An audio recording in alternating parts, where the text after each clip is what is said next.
Follow Moonlit Romance Library for more fierce heroines, dangerous wolves, and love earned in the dark. His mistress took her chamber. Then the ancestors put their crimes on the walls. Chapter 1. The king's new mistress wore Isabella's coronation gown better than she wore shame. That was the first thought Isabella had as she stood barefoot in the hall of ancestors, surrounded by 300 nobles who had arrived early enough to enjoy her humiliation and late enough to pretend it was an accident. The gown was ivory velvet sewn with moon pearls. Isabella had worn it 13 years ago, when she became Queen of Valmir.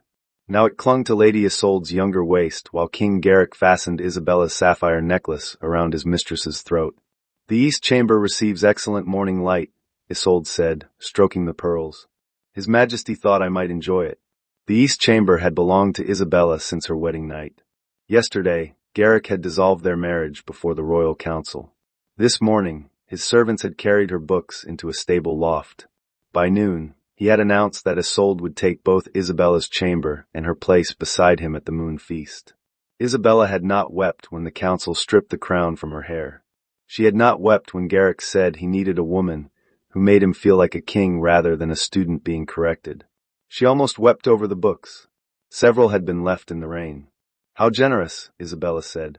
"May the light help you recognize which belongings are yours." The nearest ladies choked behind their jeweled hands. Isolde's smile sharpened. Garrick's did not appear at all. "You were commanded to remain silent," he said. "I was commanded to surrender my rooms, my title, my household, and most of my shoes." Silence was not listed. "I checked twice." This time even an elderly duke coughed suspiciously into his sleeve. Garrick stepped toward her. He had once been handsome in a warm, careless way. Time had thickened his jaw, but not his judgment. The gold wolf at his collar marked him as Alpha King of Valmir, ruler of every noble wolf clan from the Salt Coast to the Northern Pines. Isabella's own wolf had not answered her in 7 years.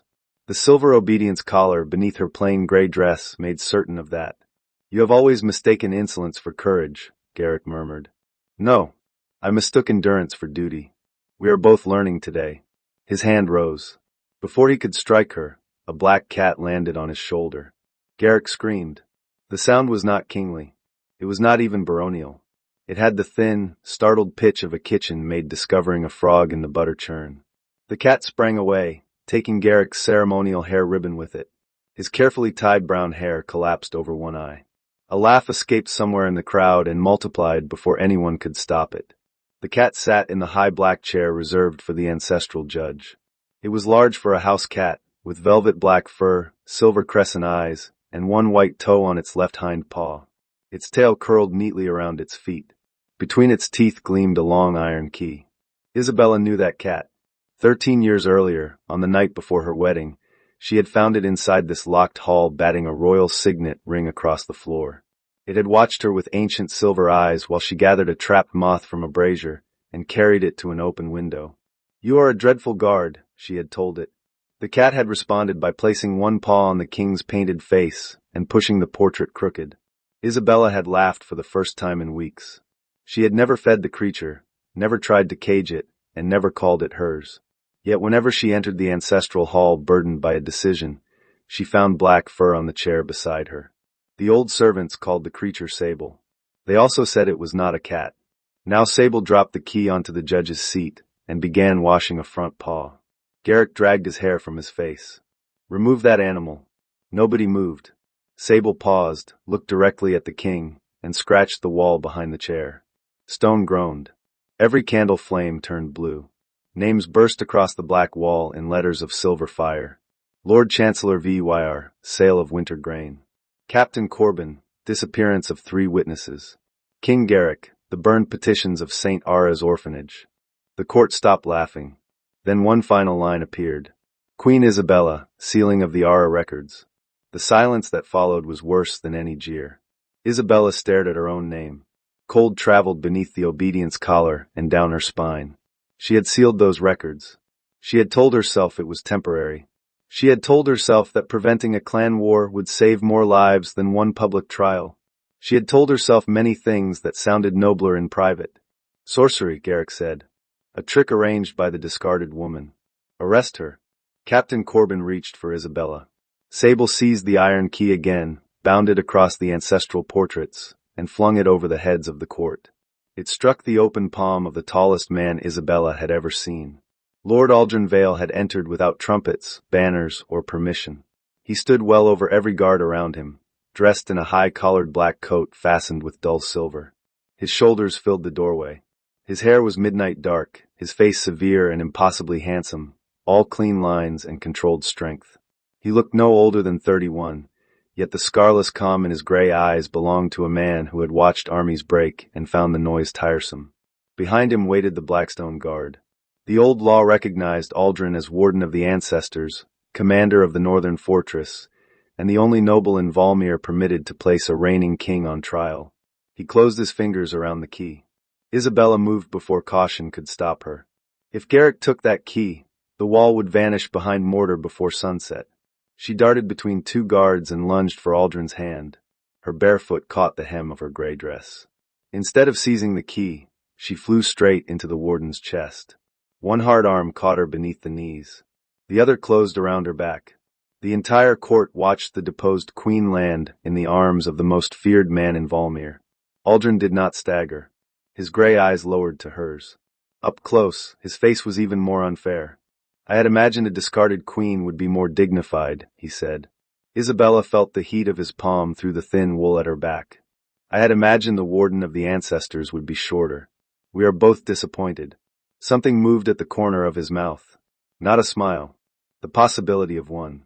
He set her on her feet, but his hand remained at her waist one heartbeat longer than necessary. Then Aldrin turned to the king. The wall has spoken, he said. No name will be erased. No accused person will leave the castle. And no one will touch Isabella without first losing the hand that tried. Garrick's face reddened. She is no longer queen. Aldrin looked down at Isabella's silver collar. The air around him changed. It was subtle, no more than a pressure against the skin, but every wolf in the hall felt it. Heads bowed. Breaths shortened. Aldrin's black wolf had not emerged, yet its presence filled the room like a winter forest before a storm. Then, Aldrin said softly, "You have even less excuse for chaining her." Chapter 2. Aldrin broke the obedience collar with one hand. He did not ask permission. He hooked 2 fingers beneath the silver band at Isabella's throat, drew her close enough that she could feel his breath near her temple, and pulled. Metal snapped.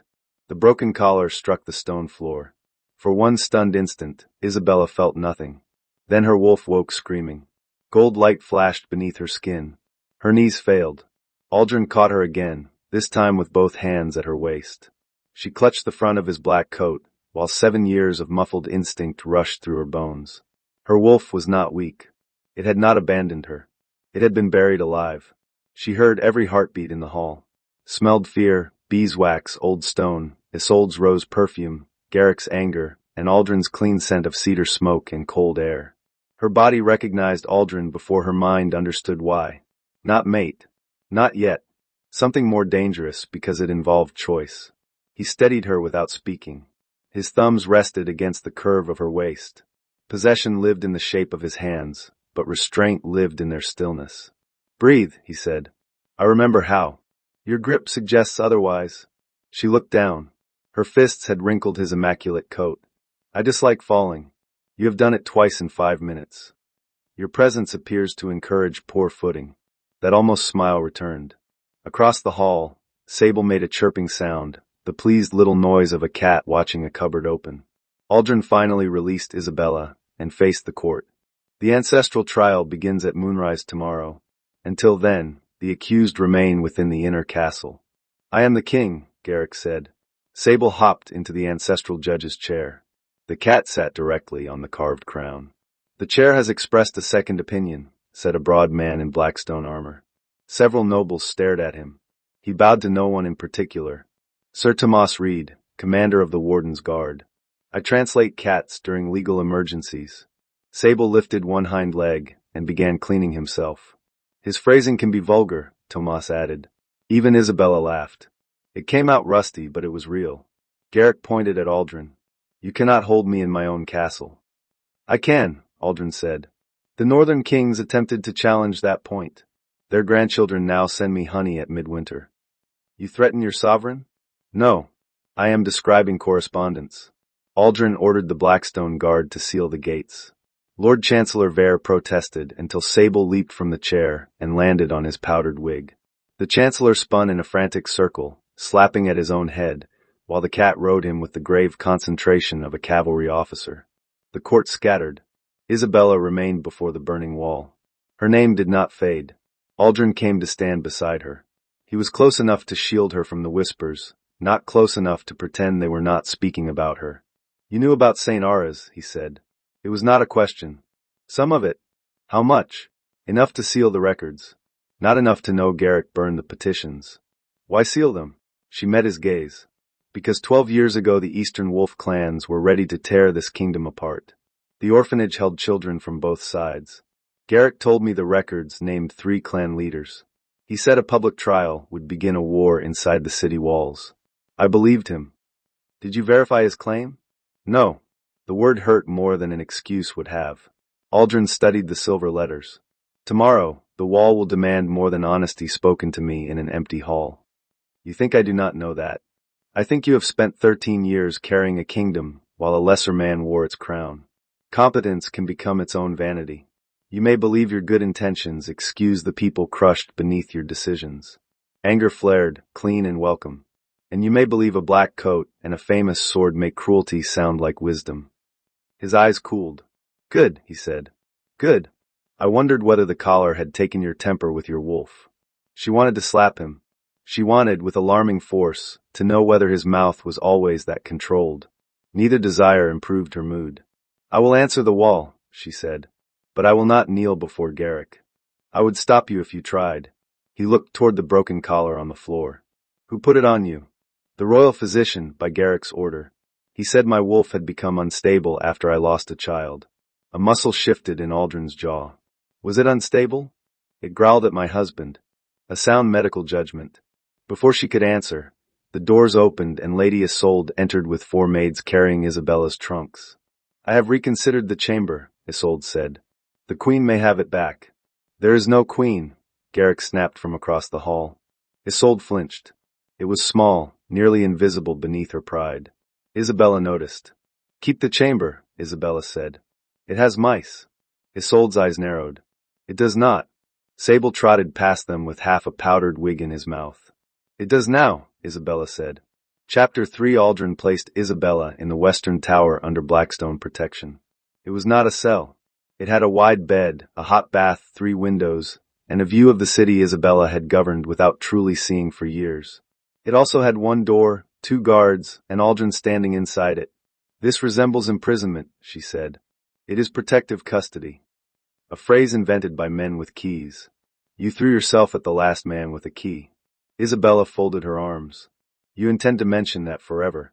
"Not forever. I expect eternity will eventually offer better material." Sir Tomas set her rescued books on a table. He was perhaps 45, with a strong face, warm brown eyes, and a left hand missing 2 fingers. Unlike Aldrin, whose silence made every room feel smaller, Tomas carried comfort with him like a traveling cloak. "Your Majesty," he said. "I am not." "Then I am saved from learning a new bow." "My niece, thank you." He placed the final book carefully beside the others. The leather cover was warped by rain. "We found these under a stable awning." 2 pages suffered. "The guard who used the others to level a cart has been assigned to clean the ancestral privies with a spoon." "A large spoon, I hope. I am not a monster." Tomas's humor softened something inside her. She thanked him, and he left with the guards. Aldrin did not. His gaze moved over the room, the windows, the fireplace, every possible threat. It stopped on the bruises circling Isabella's throat where the collar had rested. "How long did Garrick keep it on you?" 7 years. "And no one objected?" "They were told it prevented me from shifting in my sleep and murdering him." "Did you consider it?" "Frequently. Never in my sleep." Aldrin came nearer. "May I?" She did not understand until he raised one hand toward her throat. Permission from a man with power was so unfamiliar that she almost mistook it for a trick. She nodded. His fingertips touched the bruise beneath her ear. The contact was gentle, but her awakened wolf surged toward it. Heat pooled low in her body. Aldrin's eyes darkened as if he could smell the change. Of course he could. She should have stepped away. Instead she tilted her chin, exposing more of her throat. His thumb moved once along her pulse. "You are angry," she whispered. Yes. At him. At every person who watched. At myself for arriving one day after the collar was no longer politically convenient. You did not know. That has never brought the dead much comfort. There it was, the darkness beneath his authority. Not cruelty. Memory. Before she could ask, Sable scratched at the door. Aldrin closed his eyes. The creature has access to sealed crypts but objects to common hinges. Isabella opened the door. Sable entered with his tail held high, crossed the room, and placed a stolen sausage on Aldrin's polished boot. A gift, Isabella said. A threat. Sable sat and stared. Aldrin picked up the sausage. Thank you. The cat immediately leaped onto the bed, turned in 3 circles, and settled on Isabella's best pillow. You have been accepted, she said. I have commanded 10,000 soldiers with less negotiation. The moment between them had broken, but not vanished. It remained in the room, warm as banked coals. Aldrin moved to the table.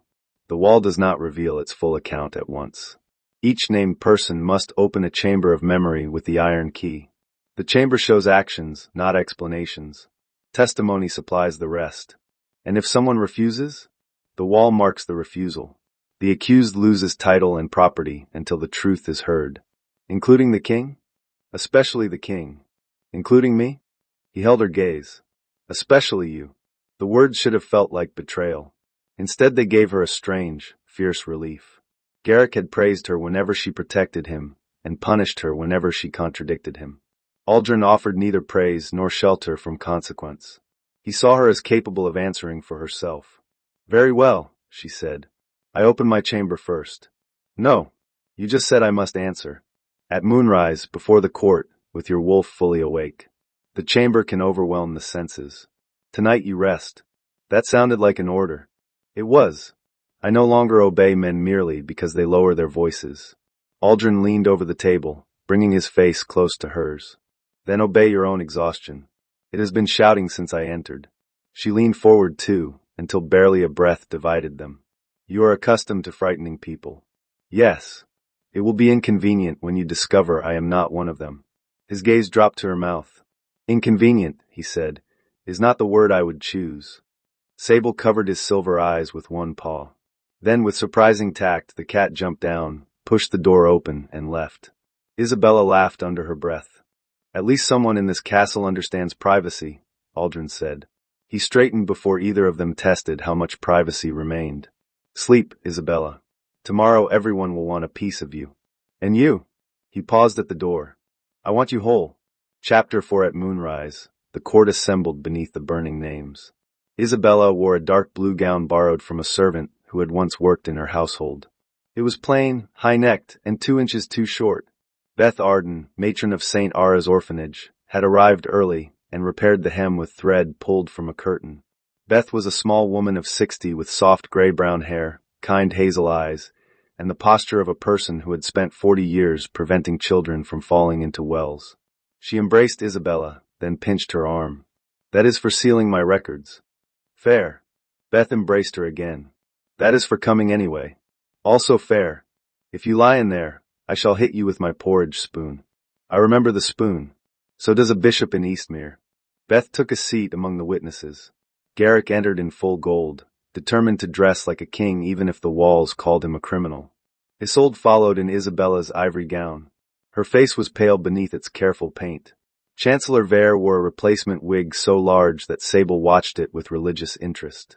Aldrin took the ancestral judge's chair. Or tried to. Sable was already sitting in it.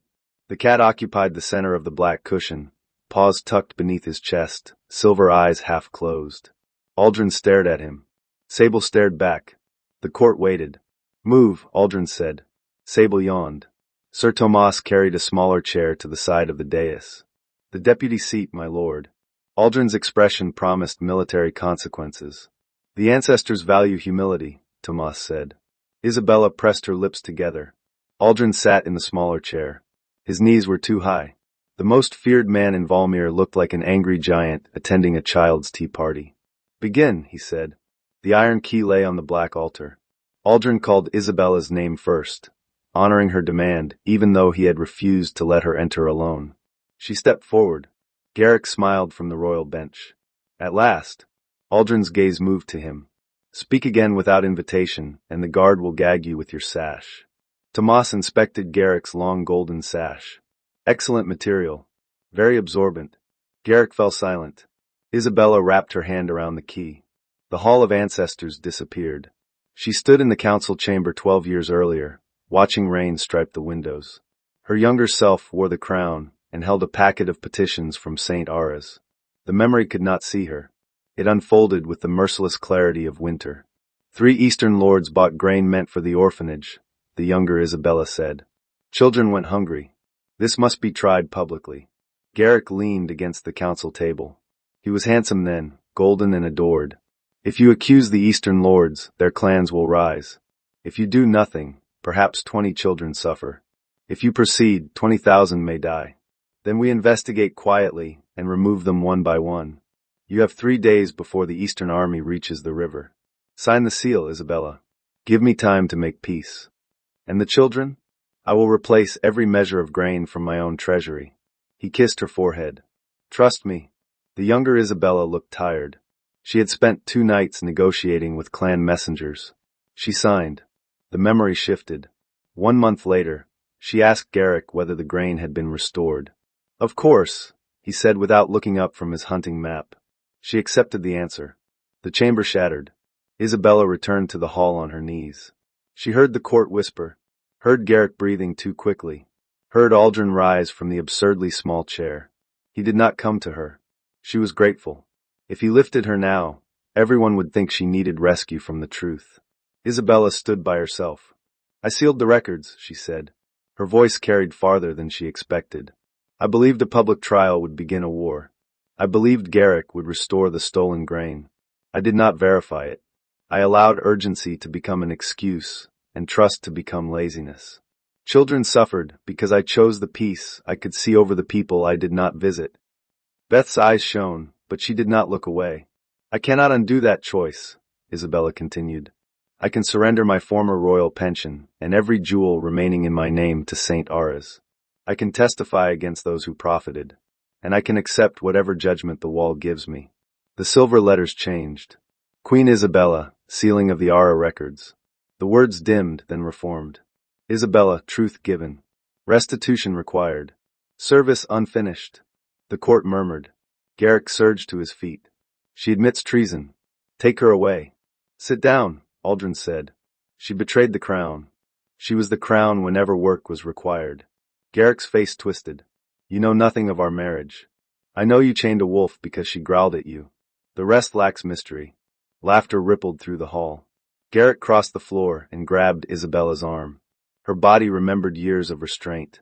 It remembered lowering her voice, measuring every reply, protecting his dignity when he had not protected hers. Her body also remembered its wolf. Isabella seized Garrick's wrist, turned beneath his arm, and drove her knee into the back of his leg. The king hit the floor with a howl. She planted one borrowed shoe between his shoulder blades. The hall erupted. You were warned not to touch me, she said. I am trying to respect the court's schedule. Aldrin looked at her with open heat. It was the first time she saw his control crack. Tomas, he said. My lord. Add assaulting a witness to the king's charges. Before or after being folded by the witness? After. Accuracy matters. Chapter 5. By dawn, every tavern in the city had invented a different version of Isabella knocking down the king. In one, she had grown 7 feet tall. In another, she had shifted into a golden wolf and bitten off Garrick's trousers. Beth reported a third version involving a sacred goose and refused to provide details. Public memory is a poor clerk, Isabella said. Yes, but an excellent drinking companion, Tomas replied. They sat in the western tower over breakfast. Aldrin had ordered enough food for 6 people, then consumed only black coffee and 1 piece of bread. Sable stole the bread. The cat crouched under a chair, chewing with his eyes fixed on Aldrin. He likes you, Isabella said. He has taken my meal, my seat, and my authority. Great affection often begins in theft. Ask any queen. Aldrin's gaze sharpened at the word queen, but he said nothing. Beth unfolded a map of St. Aras district. The missing grain was only the beginning. Over 12 years, 6 children disappeared from the orphanage records. 3 returned as servants in Chancellor Vare's houses. 2 were found by my people. 1. A boy named Micah is still missing. Your people? Tomas asked. Beth smiled gently. Laundry women, pie sellers, stable boys, widows, and anyone a noble does not notice while discussing crimes. An intelligence network, Aldrin said. A sewing circle. Armed. Only on Thursdays. Tomas looked delighted. Isabella studied the map. The wall named Captain Corbin for 3 missing witnesses. He commanded the river gate 12 years ago. If children or witnesses were moved out of the city, he would know. Corbin claims the wall is false, Aldrin said. He also tried to leave the castle disguised as a nun. Was he convincing? The beard weakened the effect. Sable emerged from beneath the chair and dropped a brass button onto the map. It bore the mark of the royal laundry. Beth picked it up. This is from the old steam tunnels below the east chamber. The laundry stopped using them after the floor collapsed. Isabella looked toward the castle. My chamber. Isolde's chamber, Aldrin said. She does enjoy reminding me. You are not going into a collapsed tunnel. Then why did the ancestral guardian bring us a button from it? Because he is vindictive and easily entertained. Sable jumped onto the table and slapped Aldrin's coffee cup. It tipped neatly into his lap. For 3 seconds, nobody breathed. Then Beth said, he may also dislike coffee. Aldrin rose very slowly. His black trousers were soaked. Sable trotted away with his tail high and disappeared through the half-open door. Isabella pressed a napkin to her mouth. Do you require assistance, my lord? You are enjoying this. I have had a difficult week. Tomas offered Aldrin a towel. The ancestors value humility. Say that once more, and I will assign you to Corbin's convent. They entered the old laundry tunnel an hour later. Aldrin insisted on going first. Isabella followed with a lantern. Tomas remained above with Beth to question servants, while 2 Blackstone guards watched the entrance. The passage narrowed quickly. Damp stone brushed Isabella's shoulders. Aldrin had to turn sideways to fit. There is a chamber ahead, he said. The ceiling groaned. Dust fell. Isabella stepped back, but the stone beneath her foot cracked. Aldrin caught her wrist and pulled her into the narrow space between his body and the wall. Her lantern swung from one hand. His chest pressed to hers. One of his thighs braced between her knees to keep them both from sliding into the broken floor. Poor footing again, he murmured. Your presence remains suspicious. Put your arm around my neck. That sounded less like rescue than ambition. Isabella. She obeyed because the floor was collapsing, not because his voice had turned rough. That was the explanation she intended to keep. His arm closed around her waist. He lifted her over the gap as if she weighed no more than Sable. The movement brought her mouth within an inch of his. Neither of them looked at the floor. You smell different without the collar, he said. You smell like wet coffee. His laugh was low and brief. It moved through his chest into hers. Cruel woman. Honest woman. The wall insists. His eyes dropped to her lips. If I kiss you here, honesty will require me to admit I have wanted to since you insulted my height. Heat climbed her throat. You are still too tall. And you are still in my arms. For one suspended moment, the dark tunnel held only their breath. Then a child's cough sounded beyond the wall. Aldrin set Isabella safely on solid stone. Desire vanished behind command. They found a hidden door and broke it open. Inside lay blankets, a water jug, 3 empty bowls, and a boy of perhaps 14 chained to an iron ring. He was thin, filthy, and very much alive. Beth's missing Micah stared at them with terrified blue eyes. Do not take me back to the Chancellor, he whispered. Isabella knelt. We will not. He said the old queen signed the papers. He said she sold us. The accusation struck with perfect aim. Aldrin crouched beside her, but he did not answer for her. Isabella looked at the chain, at the child, at the consequence hidden beneath her own former bedroom. I signed a seal that helped wicked men hide what they did, she said.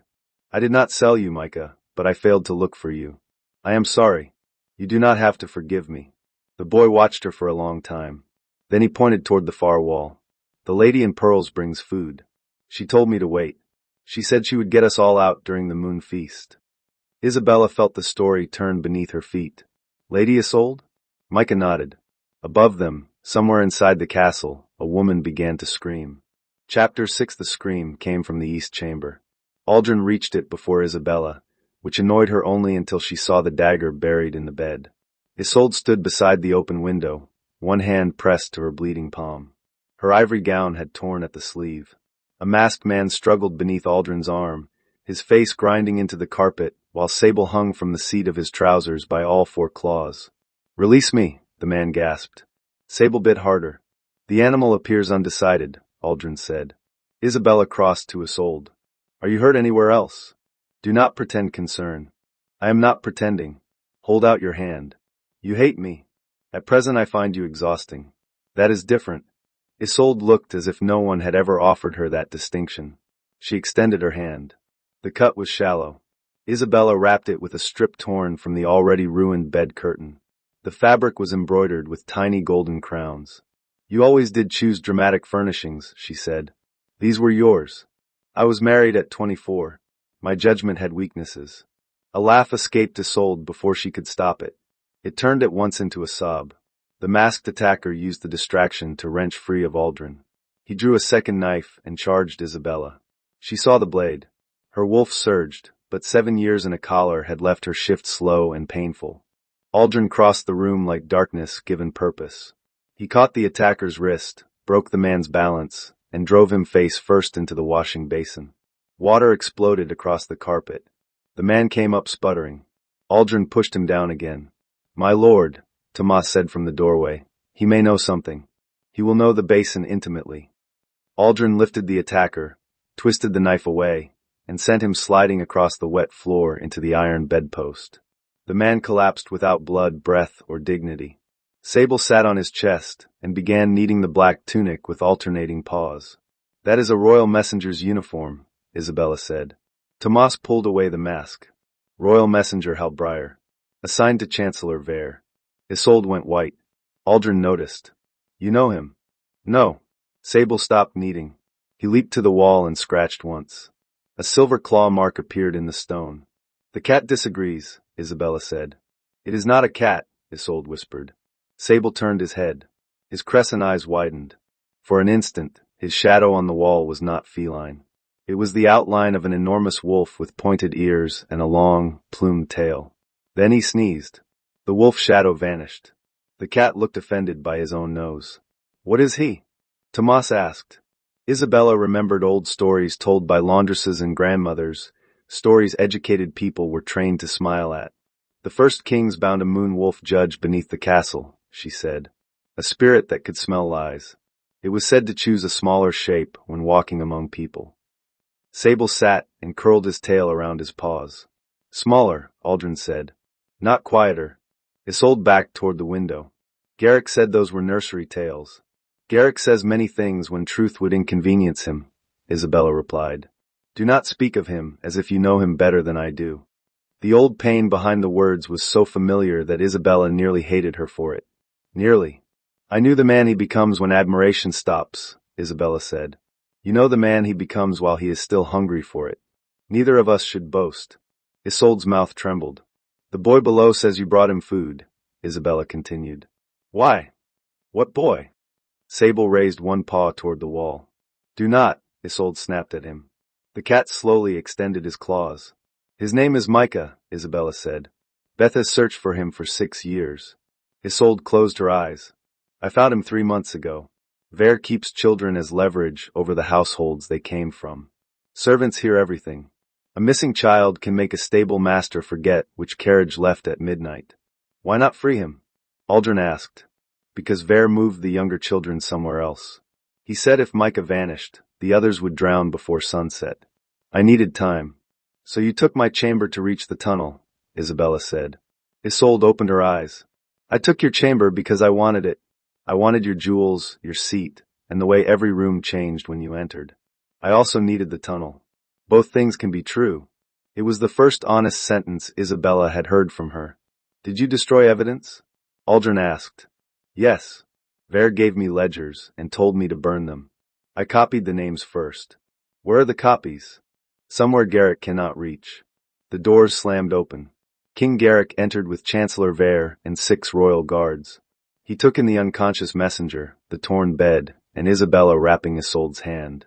"What has she done to you?" Garrick demanded. Isolde looked at Isabella. "Fear one."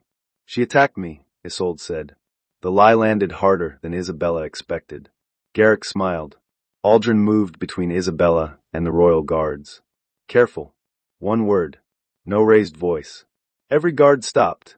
Your discarded wife assaulted the future queen, Garrick said. Your future queen has a bandage made from her own curtain, an attacker wearing your chancellor's uniform, and no injury except a cut on her palm. I advise you to choose a better lie before the wall chooses one for you. Garrick looked at Isolde. Tell him. She lowered her gaze. Isabella attacked me.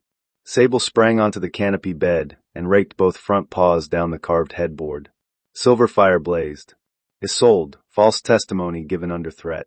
Then a second line formed. King Garrick, threat to the children of St. Aras. Garrick's smile disappeared. Chapter 7. Captain Corbin broke before noon. He had been dragged into the ancestral hall still wearing the lower half of his nun's disguise. A gray skirt covered his uniform boots. His beard had acquired a lace veil. I demand proper treatment, he shouted. Beth rose from the witness bench. So did the children. Corbin recognized her and stepped backward. Beth held a wooden porridge spoon. Is that a weapon? Tomas asked. Only on Thursdays. It is Tuesday. I am willing to be flexible. Aldrin called Corbin to the wall. The captain refused to touch the key. The silver letters spread across the stone, stripping his rank and estates before the assembled court. Corbin panicked. It was Vere, he said. The chancellor paid me to move witnesses through the river gate. I never killed anyone. I sent them north. 3 witnesses vanished, Aldrin said. They are alive. They work in the salt mines under false names. And the missing children? Corbin glanced at Garrick. The king's expression turned flat. Corbin swallowed. The youngest are kept at the old hunting lodge beyond Moonmere. Vere was moving them tonight during the feast.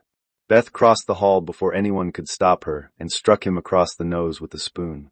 The sound echoed beautifully. Corbin clapped both hands to his face. You broke it. No, Beth said. But hope improves the day. Tomas escorted her back to the bench with solemn courtesy. Aldrin dispatched 40 Blackstone riders to Moonmere. Isabella asked to go with them. He refused. You cannot lock me in a tower while children are in danger. I am not locking you anywhere. You are required at the feast. The feast should be cancelled. If we cancel it, Vere knows Corbin spoke. He will send warning to the lodge by another road. We need the court in one room, and the chancellor believing his plan remains hidden. Isabella hated that he was right. You could have led with that. You were busy accusing me of imprisonment. It is one of your more natural expressions. And defiance is one of yours. They stood in the empty gallery outside the hall, close enough for anger to become something else. Aldrin lowered his voice. I need you visible tonight. Vere and Garrick must believe you know nothing about Moonmere. Can you smile at men you despise? I was queen for 13 years. Can you dance with one? That depends on the man. His eyes held hers. Dance with me. It was not phrased as a request, yet it felt more intimate than any request she had received. You are attempting to use me as bait. Yes. And you expect to dance in exchange? No. I expect the dance to make bait of me as well. Before she could decide whether that answer pleased her, he drew a slim knife from inside his coat and offered it hilt first. Keep this beneath your skirt. She examined the black handle. You have interesting ideas about courtship. This is courtship? You broke my collar, imprisoned my former husband, put a knife beneath my skirt, and asked me to dance. In Valmir, that is nearly a proposal. His gray eyes turned molten. Do not tempt a man who is already considering poor decisions. She slid the knife into the hidden pocket of her blue gown. I thought you made only correct decisions. I did. Then you fell into my arms. The moon feast began at sunset. Isabella entered the great ballroom, wearing dark blue velvet borrowed from the royal wardrobe and altered by Beth's sewing circle. Moonstones glittered at her throat. Her golden hair, finally washed free of stable dust, fell in waves to her hips. Conversation stopped. For 13 years, Isabella had dressed to support a king. Tonight she dressed like a woman who had survived one. Aldrin waited beneath the black banners of his house. His formal coat was midnight velvet with silver embroidery at the cuffs, severe enough for a judge and fitted enough to make severity feel indecent. Every woman in the room noticed him. He noticed only Isabella. That fact warmed her more than the braziers. Garrick intercepted her halfway across the floor. You are wearing royal jewels, he said. They were my mother's. Everything you own came from me.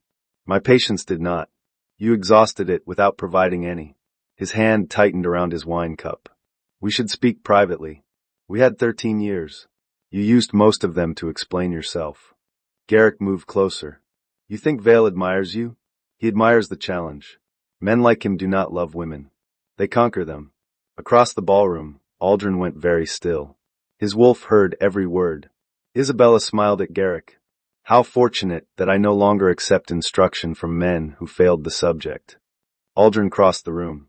He did not shove Garrick aside. That would have been ordinary. He simply stepped between them, forcing the king to retreat or be pressed against the chest of a man nearly a foot taller. Garrick retreated. You are interrupting a private conversation, he said. She declined it, Aldrin replied. She is my wife. Yesterday you discarded her. Today you remember the title because another man is looking at her. The truth struck so cleanly that Garrick had no answer. Aldrin offered Isabella his hand. Dance with me. That sounded like another order. Please. The warden of the Ancestors said the word as if it had been locked in a dungeon and recently released. Isabella placed her hand in his. He led her into the dance. Despite his height, Aldrin moved with controlled grace. His palms settled at her back. Hers rested on his shoulder. The orchestra began a slow northern waltz. Everyone is watching, she said. Let them. Garrick looks ill. Good. Is that jealousy, my lord? No. His hand tightened at her waist. Lying in the ancestral castle seems unwise, she murmured. Then I will be precise. I dislike any man who believes he has a claim on you. I dislike him more because he once did. You hide it beautifully. I am making an effort. He turned her beneath his arm. Her skirt swept the floor like midnight water. And what claim do you believe you have? She asked. None. The answer surprised her. Aldrin drew her back against him, her spine to his chest for one breath before the dance turned them face to face again. His mouth brushed the shell of her ear. That is why I want one freely given. Chapter 8. The signal came during the third dance. Tomas entered the ballroom carrying a silver tray. On it lay a single pine cone, the sign that the Blackstone riders had reached Moonmere. Isabella continued smiling. Chancellor Vere watched from beside the king. Isolde stood near them in a red gown, pale and rigid. Garrick had kept one hand on her elbow all evening. From a distance it looked possessive. Up close, Isabella saw the purple marks beneath his fingers. The orchestra ended. Sable trotted into the ballroom. Someone had tied a golden ribbon around his neck. The cat hated it. He flattened his ears, stalked through the dancers, and climbed onto the banquet table. Then he began knocking goblets onto the floor one by one. The nobles watched in horror. First the Duke of Morland's cup. Then Lady Enid's. Then the bishop's. When Sable reached Vere's cup, the chancellor snatched it away. The cat sat. Vere smiled. At least the beast recognizes authority. Sable swatted the cup directly into Garrick's face. Red wine poured down the king's gold coat. The ballroom gasped. I withdraw my translation services, Tomas said. Garrick seized a carving knife from the table. The black cat changed. His body expanded in a rush of shadow and silver light. Paws struck the table as large as dinner plates. Black fur streamed along the back of a colossal wolf. His crescent eyes burned white. The golden ribbon remained absurdly tied around his neck, now no larger than a bow on a warhorse. Every wolf shifter in the room dropped to one knee. Isabella's awakened wolf did not bow. It pressed forward in recognition. Moon wolf, it whispered inside her. Not animal. Judge. Sable bared silver teeth at Garrick. The king dropped the knife. It landed point first through the toe of Chancellor Vere's shoe. Vere shrieked and hopped backward into a tower of honey cakes. The entire display collapsed over him. Cream slid down his wig. One honey cake landed perfectly on each shoulder. Beth examined him. At last, the Chancellor has a useful purpose. He is holding dessert. Even Isolde laughed. Garrick rounded on her. Enough. He raised his hand. Isabella caught his wrist. The ballroom went silent. You will not strike her, Isabella said. Isolde stared at her. She lied about you, Garrick said. Under your threat. She took your bed, your jewels, your place. Yes. I may discuss her taste later. You will not strike her. Garrick wrenched free and shoved Isabella. Aldrin caught her before she hit the table. His wolf surfaced in his eyes, turning gray to black-edged silver. Touch her once more, he said, and your trial will require a chair because you will not be standing. Garrick's own wolf answered, gold fire rolling beneath his skin. The guests scrambled away. You challenged me in my hall? It ceased being yours when the ancestors named you. The doors opened. Blackstone riders entered with 12 rescued children. Beth ran to them. Her porridge spoon fell from her hand for the first time all day. The youngest child clung to Tomas's scarred hand. Another wore a Blackstone cloak so large it dragged 6 feet behind him. Micah, freed and washed, came from the side passage to meet them. The children embraced beneath the chandeliers, while nobles who had ignored St. Aras began to weep where people could see them. Isabella looked at Isolde. You said there were more. Are these all of them? Isolde counted. Her face changed. No, there should be 13. Ver stopped wiping cream from his wig. Aldrin saw it. Where is the last child? The Chancellor ran. He made it 3 steps before Sable, still in moon wolf form, caught the back of his coat and flung him onto the banquet table. Ver slid through roast pheasant, mashed turnips, and a silver bowl of plum pudding before crashing into Garrick. Both men fell into the musicians. The drummer protected his instrument. The violinist did not protect the king. The last child is at the bell tower, Ver cried. I kept her as insurance. Isolde went utterly still. Her name, Isabella said. Clara. Isolde struck him. Not delicately. She picked up a silver serving platter and brought it flat across the Chancellor's backside with a sound like a cathedral bell. Clara is my sister, she said. Chapter 9. The bell tower was already burning. Flames climbed the wooden stairs while smoke poured through the arrow slits. The court spilled into the moonlit courtyard, shouting useless advice. Clara is 12, Isolde said. Ver took her when I entered the palace. He promised she would live if I kept Garrick pleased and burned whatever records he gave me. You should have told me, Isabella said. When? While I wore your gown. Preferably before lying about the attack. I am not good at becoming admirable quickly. Few people are. Show us the tower entrance. Aldrin caught Isabella's arm. You remain here. No. The stairs are burning. I know the old bell passages. You do not. Then tell me. The third landing splits behind the saint's carving. The left passage reaches the bell chamber. The right collapses into the chapel roof. You will not recognize the carving because Garrick replaced St. Ara's face with his own. Of course he did, Tomas muttered. Aldrin looked at the flames, then at Isabella. His need to protect her fought visibly with his respect for what she knew. Respect won, but not happily. You stay behind me. Until I need to move ahead. Isabella. Aldrin. Tomas handed them wet cloaks. A beautiful partnership. I expect one of you will survive the conversation. They entered the tower with Isolde behind them, and Sable ahead in black cat form. The moon wolf could have filled the stairwell, but the cat slipped beneath smoke, tail low, silver eyes bright. He stopped at every landing to look back and issue a sharp chirp until they followed. The fire had started below, not above. Someone wanted Clara trapped while the tower burned from the exit upward. At the third landing, they found Garrick's carved face where a saint should have been. Sable lifted one hind leg against it. A measured artistic judgment, Isabella said. Aldrin shoved the carving aside. Left passage. They crawled through smoke. The tunnel narrowed until Aldrin's shoulders caught between the walls. Isabella squeezed past him. His hand closed around her ankle. Behind me, he said. You are physically stuck. Temporarily. This is not the moment for masculine optimism. She twisted free and crawled ahead. Sable raced beside her. Behind them, Aldrin broke part of the wall with a sound that suggested masculine optimism had found a hammer. The bell chamber door was barred from outside. Isabella lifted the bar. A small girl lay tied beneath the bell, coughing into her sleeve. Clara, Isolde cried. She rushed forward, but a burning roof beam crashed between them. Sable shifted. The black moon wolf filled the chamber, braced beneath the falling beam, and held it across his massive shoulders. His fur smoked but did not burn. Silver light rippled through it. Isabella reached Clara and cut the ropes with Aldrin's knife. The girl clung to her neck. Isolde said the old queen would come, Clara whispered.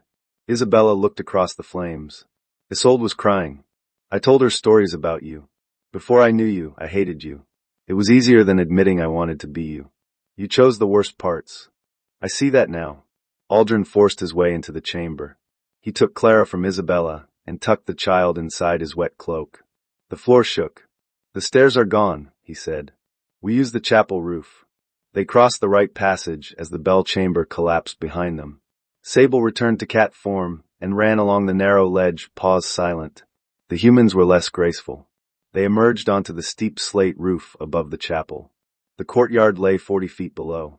Tomas and the Blackstone guards stretched a festival canopy between them. That will not hold Aldrin, Isabella said. Few structures do, Isolde replied. The roof cracked. Aldrin dropped Clara into Tomas's waiting arms. Isolde slid next, screaming all the way into the canopy. Sable jumped and landed neatly on Beth's shoulder. Beth bent under his weight. You are not a normal cat, she informed him. He licked her hair. Only Isabella and Aldrin remained. Flames broke through the roof behind them. Jump, he said. Together. The canopy may not hold us together. Then shift. My wolf is larger than the canopy. That is an absurd problem. I have several. The slate beneath Isabella broke. She slid toward the edge. Aldrin caught her around the waist and drove his dagger into the roof with his other hand. They hung above the courtyard. Let me go, she said. They can catch me. No. Aldrin, your dagger is slipping. I said I want you whole. I did not say only when convenient. His arm tightened. The dagger tore free. They fell. Black and gold light collided in the air. Isabella's wolf finally broke through. She landed in the courtyard on 4 golden paws, Aldrin's enormous black wolf beside her. The canopy collapsed over both of them anyway. For a moment, no one moved. Then Aldrin's black muzzle emerged beneath a painted image of 2 dancing sheep. Isabella's golden wolf sneezed canvas from her nose. The courtyard cheered. Sable, once more a cat, climbed onto the fallen canopy and sat on Aldrin's head. Chapter 10. Isabella woke before dawn in Aldrin's bed. This was less scandalous than it sounded and more disappointing than it should have been. She wore one of his linen shirts, buttoned to the throat. Aldrin sat asleep in a chair beside the bed, still dressed in smoke-stained trousers and a torn black undershirt that covered his chest but revealed the powerful line of his forearms. One hand rested near his sword. The other held a damp cloth that had fallen from Isabella's brow. Her shift had returned violently after 7 years. The castle physician said the fever would pass. Aldrin had apparently decided the physician could pass elsewhere. Morning light softened his severe face. He was the most beautiful man she had ever seen, but beauty was the least dangerous thing about him. He had caught her without making helplessness the price. He had challenged her without making shame the weapon. He had let her lead through fire, though every instinct in him demanded he carry her away from it. Isabella reached toward a dark strand of hair on his forehead. His eyes opened. His hand closed around her wrist before she touched him. Attempting murder? He asked, voice rough with sleep. Your hair was untidy. A capital offense. He released her wrist slowly. His thumb traced the inside of it once. How do you feel? Like I fell from a roof. You did. Then my judgment remains excellent. He stood and leaned over her, placing one palm beside her hip. You shifted. I noticed. Your wolf is gold. I noticed that as well. She bit my ear. Isabella stared. I did not notice that. He turned his head. A small red mark touched the upper curve of his left ear. Laughter rose before she could contain it. You find assault amusing. Only when the victim is excessively tall. Aldrin's mouth finally curved into a true smile. It transformed him. The cold warden vanished, leaving a younger man with warmth he had hidden so carefully that Isabella felt privileged and furious to see it. There you are, she whispered. The smile faded, but the warmth remained. Where? Behind the judge. His gaze lowered to her mouth. The judge is trying to behave. Poorly. Isabella. Aldrin. He kissed her. There was no hesitation in it, only restraint finally given permission to become hunger. His hand slid behind her neck. Her fingers caught in his hair. He tasted of black coffee and smoke, and she decided both could be forgiven. He drew back before the kiss could become something the open door would regret. Tell me to stop, he said. I spent 13 years doing what was expected. I will not begin lying now.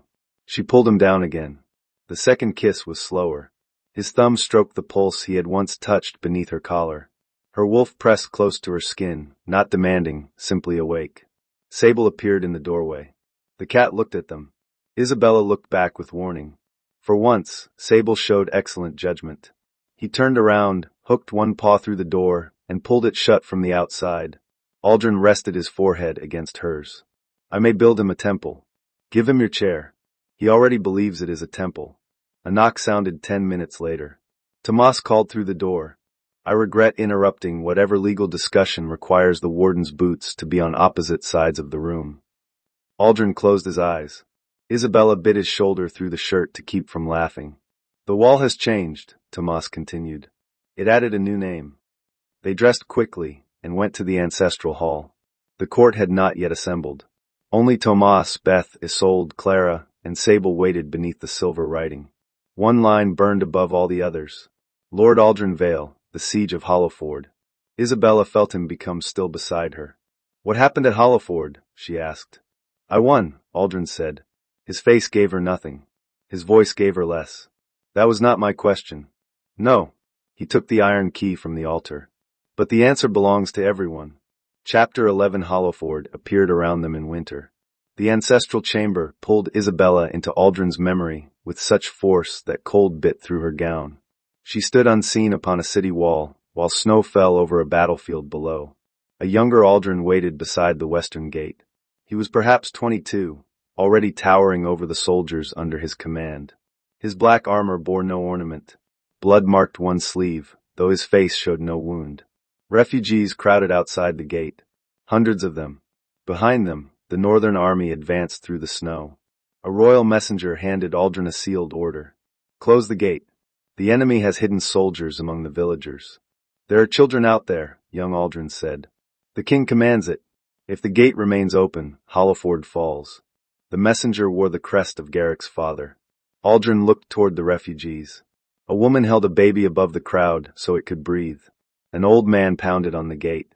Soldiers waited for command. Lower the barrier, Aldrin said. The gate closed. The northern army reached the refugees. But it did not attack them. The soldiers split around the crowd. There had been no hidden enemy. The royal order had been false intelligence, sent to preserve military stores by keeping starving villagers outside the walls. During the night, the temperature fell. 47 people froze before Aldrin defied the order and reopened the gate. The memory shifted. Young Aldrin stood before a military council. The order carried the royal seal, an old general said. You preserved the city. Hollowford calls you a hero. 47 civilians died. Then blame the messenger. He followed command. As did you. The council awarded Aldrin the black sword he still carried. The chamber ended. The ancestral hall returned. Aldrin stood before the wall, iron key in hand. The entire court had gathered during the memory. Garrick watched from the royal bench with open satisfaction. So the great warden is a butcher, he said. Isabella wanted to silence him. Aldrin did not need her to. I closed the gate, Aldrin said. I questioned the order and obeyed it anyway. 47 people died while I protected a city that could have sheltered them. I accepted a sword for that victory and allowed songs to call me merciful because I opened the gate after midnight. He removed the black sword from his belt and laid it on the altar. I surrender command until the wall judges whether I may hold it. My Hollowford estates will support the surviving families. The names of the dead will be carved above the gate, larger than mine. Silver letters moved. Lord Aldrin Vale, truth given. Restitution accepted. Command may continue under public account. The court whispered. Aldrin did not reach for his sword. Isabella stepped forward and picked it up. The weapon was heavy. She held it across both palms. The wall returned your command, she said. The wall is not the people of Hollowford. No, they will decide whether to forgive you. Until then, Valmir still requires a warden who will question a royal seal. She offered him the sword. He took it, his hand covering hers around the hilt. You should be angry, he said quietly. I am. You hide it well. I am making an effort. His own words drew that brief warmth into his eyes. I do not need you perfect, she said. I need you honest when perfection fails. And if honesty is not enough, then we do the work after it. Garrick rose. Touching. Shall every criminal embrace his way out of judgment? Sable, back in cat form, jumped onto the royal bench and planted both front paws on Garrick's lap. The king froze. Sable began to purr. It was not a comforting sound. It vibrated through the wood like distant thunder. Your turn, Isabella said. Garrick refused the key. The wall stripped him of control over the royal treasury. He refused again. The wall suspended his command of the palace guard. He called the ancestors traitors. The throne cracked down the center. Tomas looked at the broken gold seat. The chair has expressed another opinion. Garrick stormed from the hall. Sable remained on the royal bench, purring over the damage. Chapter 12. That afternoon, Garrick asked Isabella to meet him in the winter garden. She went because refusing private danger had once seemed wise and now felt too much like fear. She also brought Aldrin's knife, Beth's porridge spoon, and Sable. The cat followed 6 paces behind, pretending their route was a coincidence. Garrick waited among dead rose bushes. Without the crown, he looked smaller. He had changed from gold into a simple brown coat, perhaps hoping humility could be worn like mourning cloth. "You brought the cat," he said. Sable climbed into an empty flower pot and stared over the rim. "He brought himself. No one has succeeded in stopping him." Garrick looked at her for a long time. "You are beautiful." Once, the words would have reached every neglected room inside her. Now they only made her tired. "Why am I here?" "To correct a mistake." "Which one?" "We may need chairs." His mouth tightened. "I should not have dissolved our marriage." Isolde was amusing. She made the court feel young again. But she cannot govern. She panics. She cries. She wants things without understanding their cost. "You mean she is no longer convenient?" "I mean you and I built this kingdom together." "I built. You approved the parts that made you popular." He stepped closer. "Come back. I will restore your title. You can keep your council rooms. I will even permit you to work with Vale." Sable's head rose above the flower pot. "Permit me? I know I was harsh about the collar. The physician said it was necessary. You ordered it, because your wolf frightened me." There it was. The plain, pitiful center of him. Garrick had not discarded Isabella because she lacked love. He had discarded her because she had become the daily measure of what he would not grow into. "You wanted a woman who looked up to you," she said. "Is that a crime?" "No. It is merely difficult when you insist she remain beneath you." He reached for her. "Isabella, we can begin again." She stepped away. "No. You loved me." "I did. Then some part of you still does." "Perhaps." Old love does not become a command simply because it survives. A scar is proof of healing, not an invitation to the knife. His face hardened. "Vale will tire of your judgment too. Then he will be tired. I will not make myself smaller to improve a man's rest." Garrick grabbed her shoulders. Isabella brought Beth's spoon up between his legs. The effect was immediate.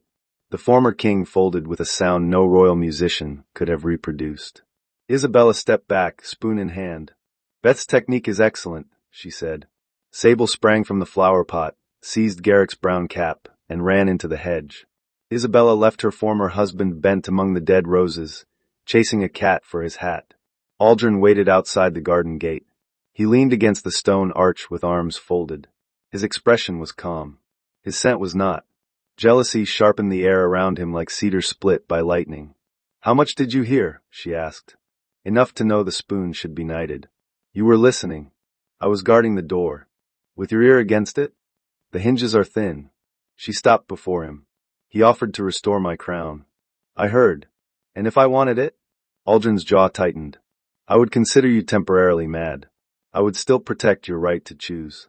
Then I would spend the remainder of my life making the choice inconvenient." "That sounds like jealousy." "It is jealousy. I have decided honesty is less exhausting." She rose onto her toes and kissed him. His composure lasted half a second. He backed her gently against the stone arch, one hand braced above her head, the other sliding around her waist. The kiss carried everything he had not shown in the garden: anger, fear, hunger, and the fierce relief of a man who had heard her say no to a king. When he drew back, both of them were breathing hard. "I will never be your obedient wife," she said. "Good. I have soldiers for obedience. I want a woman who will strike me with kitchen tools when required." "Required?" "Negotiated." She smiled. Tomas appeared at the end of the corridor and immediately turned around. "I saw nothing," he called. "But the sewing circle has captured a royal courier, and Lady Isolde found the copied ledgers. When your diplomatic conference concludes, Valmir is attempting treason." Chapter 13. The copied ledgers proved that Garrick's crimes were larger than theft. For 12 years, he and Chancellor Vere had used royal grain, orphan children, and sealed testimony to control the wolf clans. Garrick had exaggerated the eastern threat that persuaded Isabella to close the first case. There had been soldiers near the river, but no army marching on the city. The emergency had been manufactured. Worse, the ledgers showed regular payments to the royal physician. Beginning the month, Isabella received the silver collar. He knew your wolf was healthy, Isolde said. Garrick feared you would challenge him under clan law. A queen with an active wolf could call a public dominance vote. A collared queen could not. They gathered in the old map room. Isabella, Aldrin, Isolde, Beth, Tomas, Clara, and Micah. Sable occupied the center of the table, lying across the kingdom as if Valmir were a warm cushion. Isabella touched the faded scar at her throat. She had believed herself ill, unstable, dangerous. The deepest prison had not been silver. It had been the story she accepted about why she deserved it. There is more, Isolde said. The courier carried orders to the palace guard. Garrick plans to destroy the ancestral hall tonight. There is black salt stored beneath the walls. When burned at full moon, it can sever a bound spirit from stone. Sable opened his silver eyes. Can it kill him? Clara asked. The cat's tail struck the map once. Yes, Isabella said. Aldrin studied the guard routes. The wall suspended Garrick's authority, but half the palace guard still follows him. If I move Blackstone troops into the inner keep, he will claim a northern invasion and rally the clans. Then do not move them, Isabella said. We need soldiers. We need witnesses. Garrick has survived by making every crime private. We make tonight public. Beth nodded. The moon market fills the square after sunset. Thousands will be outside the castle. Open the ancestral hall doors, Isabella said. All of them. Ring the city bells. Let every citizen watch the trial. Tomas looked at the map. Garrick's guards will block the square. Beth smiled. Laundry carts enter through 4 gates. Flour wagons through 2. The pie sellers use the chapel yard. Your sewing circle can move people into the castle? Commander, my sewing circle has moved 3 stolen children, a bishop, and a pregnant cow through this castle. People are simpler. Why the cow? She knows what she did. Even Aldrin laughed. They divided the work.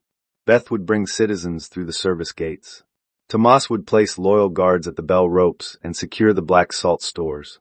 Isolde would appear beside Garrick until the public arrived, keeping him convinced she had returned to his side. Micah and Clara would guide the rescued children to the witness gallery. Isabella would open the ancestral wall. Aldrin would guard her, not command her. Before they left, he caught her hand. A moment. The others filed out. Sable followed Clara, who had discovered that dragging a ribbon along the floor could make an ancient judge abandon dignity at remarkable speed. When they were alone, Aldrin placed a small black key in Isabella's palm. This opens every door in the ancestral hall, he said. Crypts, records, memory chambers, and the warden's private entrance. Only the presiding judge carries one. You are giving me your authority. No. Authority cannot be given like jewelry. I am giving you access and asking you to share the burden. The key was warm from his body. What if I misuse it? Then the wall will name you. And you will judge me? If I can. If I cannot, someone else must. She closed her fingers around the key. That may be the most romantic thing anyone has ever said to me. I brought a knife to our courtship. My standards are unusual. I noticed. She touched his face. Come back to me tonight, he said. That sounded like an order. A request. Then ask properly. His forehead rested against hers. Come back to me, Isabella. Not as queen, witness, or symbol. Come back as yourself. I will, she said. You do the same. Chapter 14 At full moon. King Garrick entered the Hall of Ancestors carrying a torch. Chancellor Vere limped behind him with one bandaged foot, and Cream still hiding in his replacement wig. Captain Corbin, released by 2 bribed guards, wore trousers again, but had failed to remove the nun's veil from his armor. 50 royal guards surrounded the black walls. Isolde stood beside Garrick in Isabella's ivory coronation gown. Where is she? He demanded. The West Crypt, Isolde said. Aldrin took her there. He plans to flee through the river tunnel. Garrick smiled. I knew she would choose survival over principle. Isolde lowered her eyes. You know her so well. The sarcasm passed above him. Sable crouched atop the ancestral chair, black fur bristling. Iron chains wrapped the base of the dais. Vere's men had poured black salt in a circle around him. Each time the cat tried to shift, silver sparks snapped across the chains. Burn it, Garrick said. Vere lowered his torch. The city bells rang. 1 bell, then 10, then every bronze throat in Valmir. The great doors opened. Citizens filled the courtyard beyond them. Bakers, servants, merchants, widows, craftsmen, clan elders, and children stood shoulder to shoulder beneath the moon. Beth occupied the front row with her porridge spoon tucked into her belt. Tomas and the Blackstone guard lined the walls, having entered disguised in flower wagons. Garrick spun toward Isolde. "What have you done?" "Something admirable," she said. "It was overdue." He slapped her. Isolde staggered but did not fall. Isabella emerged from behind the open doors. Her golden hair flowed loose to her hips. She wore the dark blue gown and her mother's moonstones. Aldrin walked beside her in black, huge and controlled, his hand near his sword. Every face turned toward Isabella. She did not look at Garrick first. She looked at the people. "My name appeared on this wall," she said. "I sealed records that should have been heard. I have confessed my act and begun restitution, but confession does not purchase silence from those harmed. Tonight, every door stands open. No crown, title, judge, or former queen will hide from public witness again." Garrick laughed. "You think a crowd makes law?" "No. A crowd remembers when law is buried." She raised Aldrin's black key and unlocked the iron chains around the dais. Vare hurled his torch into the salt. Fire erupted. Sable shifted inside it. The moon wolf rose through black flame, larger than the ancestral chair, his fur streaming silver at the edges. He burst the chains apart. One iron link struck Vare squarely in the backside and launched him into the wall.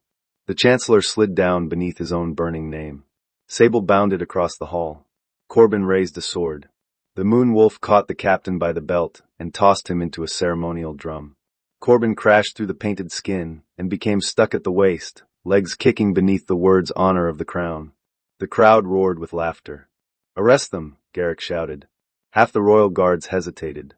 Isabella called the rescued children forward. Micah led them into the hall. Clara held Isolde's hand. The sight of 12 children wearing St. Ara's blue ribbons changed hesitation into disgust. One by one, the royal guards lowered their weapons. Garrick drew his sword and rushed Isabella. Aldrin moved. She stopped him with one word. "Mine." He obeyed. That trust gave her more strength than rescue could have.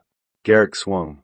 Isabella caught his wrist with both hands, turned, and used his momentum to throw him across the black altar.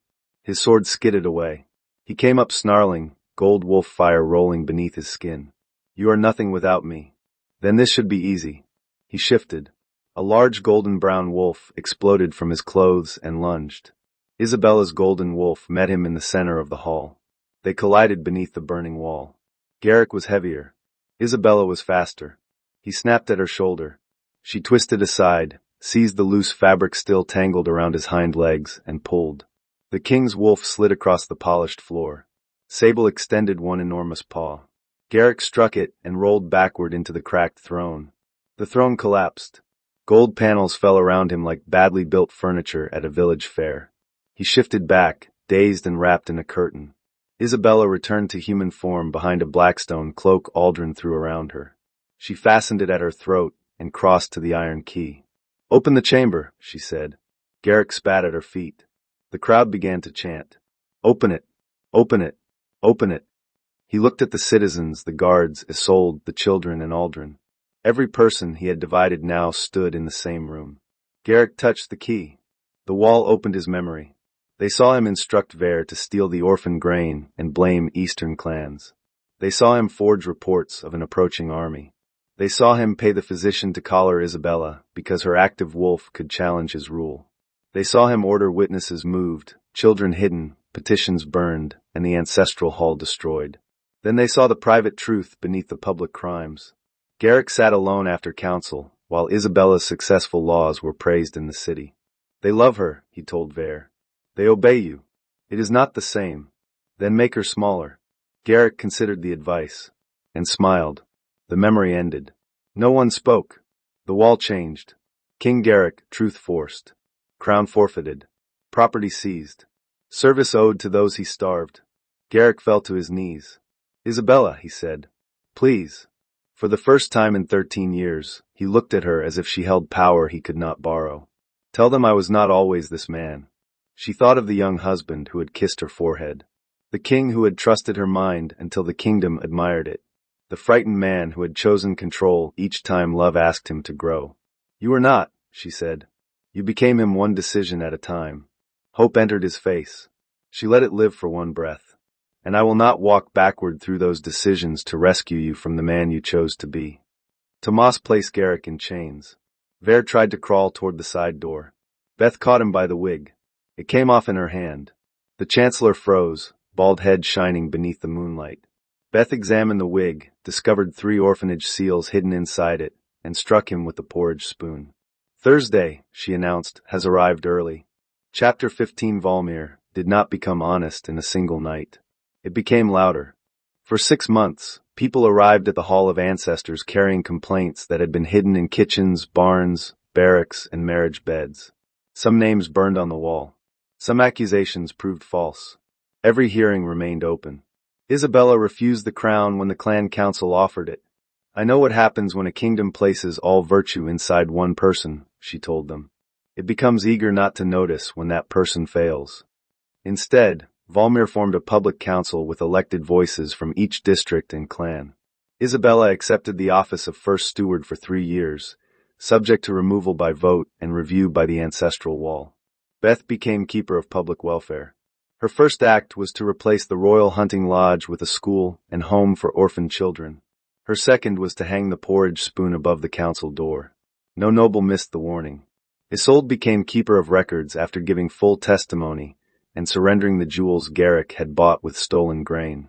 She wore simple gowns for several weeks, hated them sincerely, and eventually developed a style involving honest accounts and excellent sleeves.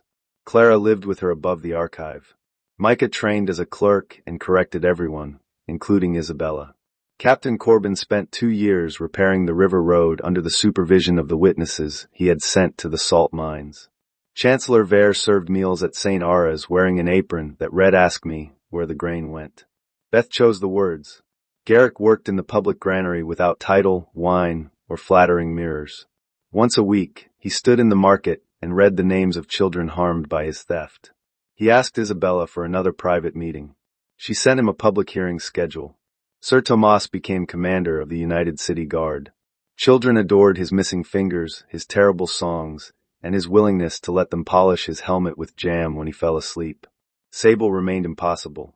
In cat form, he slept on legal documents, chased the tassel on Aldrin's judicial robe, chirped at locked cabinets, and stole sausages only from people who had lied that week.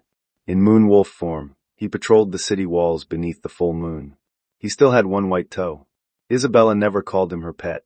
Sable never admitted that he followed her home every night. On the first warm evening of spring, Isabella found Aldrin alone in the Hall of Ancestors. He stood beneath the names of Hollowford's dead, which had been carved into new stone at the western gate and copied here by his request. He had visited every surviving family. Some forgave him. Some did not. He continued going. "You missed dinner," Isabella said. Tomas sang. "I made a tactical retreat." She carried a small object wrapped in blue cloth. "I brought you something. A knife. Your courtship has damaged your expectations." She unwrapped a black stone plaque. Silver letters crossed its surface. "The judge must also be judged." Aldrin read it twice. "For above your chair," she said. "Sable's chair. He permits you to use the edge." Aldrin took the plaque. His expression held that rare, unguarded warmth she had learned to wait for rather than demand. "I have something for you as well." He drew a chain from inside his coat. The black key to the ancestral hall hung from it, joined by a second key made of silver. "What does that open?" she asked. "My fortress. My house in the city. My private records. The Northern Treasury. One wine cellar Tomas believes is secret. That is a dangerous amount of access. I am told great affection begins in theft. I prefer to surrender early." He placed the chain around her neck. His fingers brushed the skin where the collar scar had faded to a pale line. "No lock," he said, "will ever close on you by my command." Isabella touched the keys. "And if I choose to leave?" His gray eyes held hers. Pain flickered there, followed by acceptance. "Then every door remains open." That was when she knew she could stay. Not because he needed her smaller. Not because she needed him as a final shield. Not because fate, law, wolf instinct, or public expectation demanded it. Because the door was open. She slid her hands beneath his black coat and around his waist. "I have no intention of leaving tonight." Tonight? His hidden possessiveness emerged in that one dangerous word. She smiled. The first steward cannot promise beyond the approved term. Aldrin lifted her onto the edge of the black altar. He stepped between her knees, one hand at her waist, the other braced beside her hip. Then I will apply for renewal. Your qualifications? Extreme height. A structural inconvenience. One black fortress. Cold in winter. Unreasonable devotion to a golden wolf who insults me in tunnels. Her amusement softened into something deeper. That may support your application. He kissed her slowly, without urgency, and without fear of interruption. Sable entered through the open door, saw them, and stopped. The cat considered the ancestral chair. Then he picked up the black stone plaque in his teeth, carried it to the doorway, and sat guard with his back politely turned. 3 months later, Isabella and Aldrin married in the public courtyard. There was no obedience vow. They promised truth, choice, laughter, and an open door. Isolde designed Isabella's wedding gown, gold velvet with a high jeweled collar that resembled armor rather than a chain. Beth cried into Tomas's sleeve and denied it. Clara scattered moonflower petals. Micah corrected the priest's dates. Sable carried the rings. He dropped Aldrin's into a fountain. The warden of the ancestors removed his formal coat and waded into the water while the entire city laughed. Isabella stood at the edge in her magnificent gown, smiling down at the most handsome man in Valmir as he searched among silver coins. I had imagined the warden of the ancestors would be more dignified, she called. Aldrin found the ring and rose, soaked to the waist. I had imagined a discarded queen would be more merciful. We are both disappointed. He climbed from the fountain, caught her around the waist, and kissed her before the cheering crowd. His wet hands left marks on the gold velvet. Isabella did not mind. Above them, the ancestral wall shone with one final line. Service unfinished. Love freely given. Sable sat on the broken throne, wearing Aldrin's missing wedding ring around one white toe. Follow Moonlit Romance Library for more dark castles, defiant heroines, loyal wolves, and unforgettable love.